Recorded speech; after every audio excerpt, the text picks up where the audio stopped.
안녕하세요, 코코입니다. 지금 하고 있는 건 3D 작업인데요. 이미 팔고 있는 벌집 실리콘 틀은 아래가 뚫려 있어서 새로 만들 수밖에 없었어요. 이렇게 바닥을 막아줘야 제가 원하는 형태가 만들어지거든요. 이걸 3D 프린팅에 적합하게 배치한 다음 프린팅.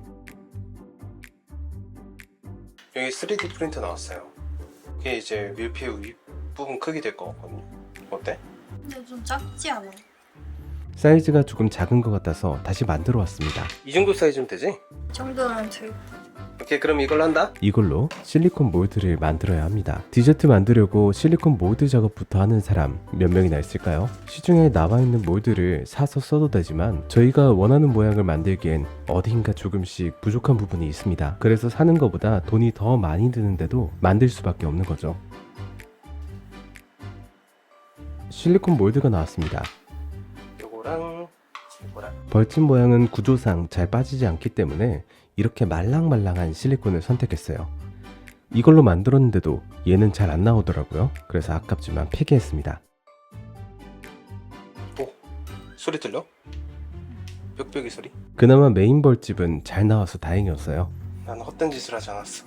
이거 만드는 데만 10만원이 넘게 들었거든요. 이제부터는 메리의 차례입니다. 여러분은 밀푀유라고 하면 뭐가 먼저 생각나시나요? 저는 밀푀유 나베였습니다. 그런데 그 요리의 이름이 이 디저트에서 나왔다고 하더라고요. 이 밀푀유는 1651년부터 프랑스에서 만들어진 디저트인데요. 이름의 뜻만 보면 천장, 그러니까 1000개의 겹으로 이루어진 디저트라는 뜻을 가지고 있습니다. 왜냐하면 이 디저트가 페이스트리로 만들어지기 때문입니다. 그래서 반죽을 만드는데 이런 판버터가 필요한 거죠. 이제 기본 반죽을 만들 겁니다. 물에 밀가루를 넣고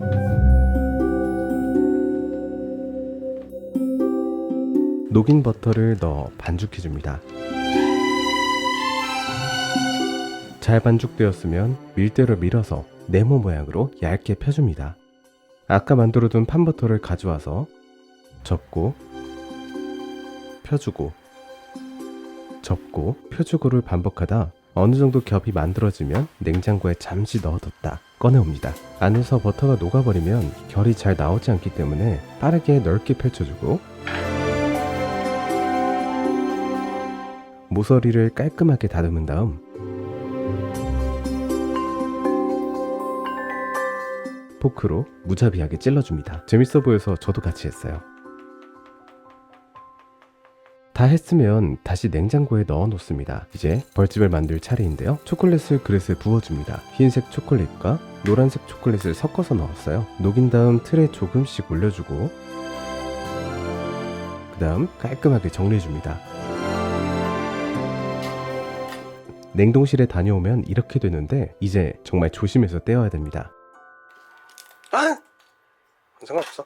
어쨌든 뭐 잘 나온 것들은 잘 나왔습니다. 반죽을 드디어 구울 차례인데요. 아까 펼쳐둔 반죽 위에 설탕을 뿌리고 위에 철판을 덮은 뒤 예열한 온도가 되면 넣어서 구워준 뒤 꺼냅니다.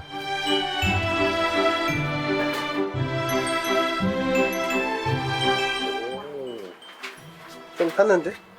아니야, 원래. 아까 만들어둔 벌집의 크기에 맞춰서 빵칼로 하나하나 잘라줍니다. 겹이 엄청 잘 나왔습니다. 이래서 1000겹이라고 하는 거네요. 크림치즈를 넣은 생크림을 만들 건데요. 토핑으로 바나나가 들어갈 예정인데 이 바나나와 크림치즈가 엄청 잘 어울립니다.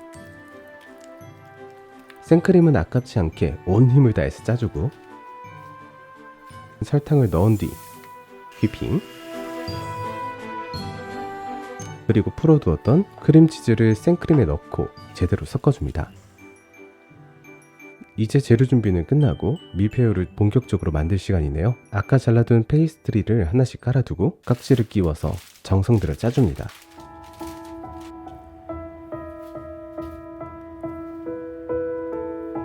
다 짰으면 위에 꿀을 한번 뿌려준 다음 페이스트리를 올리고 다시 크림을 짜준 뒤 바나나를 얇게 슬라이스해서 크림 위에 올려줍니다. 그리고 다시 페이스트리를 올리고 그 위에 벌집 초코를 올립니다.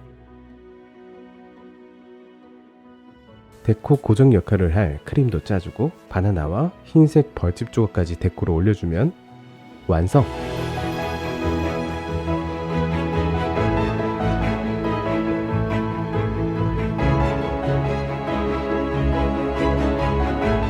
만들었으면 한번 먹어봐야겠죠?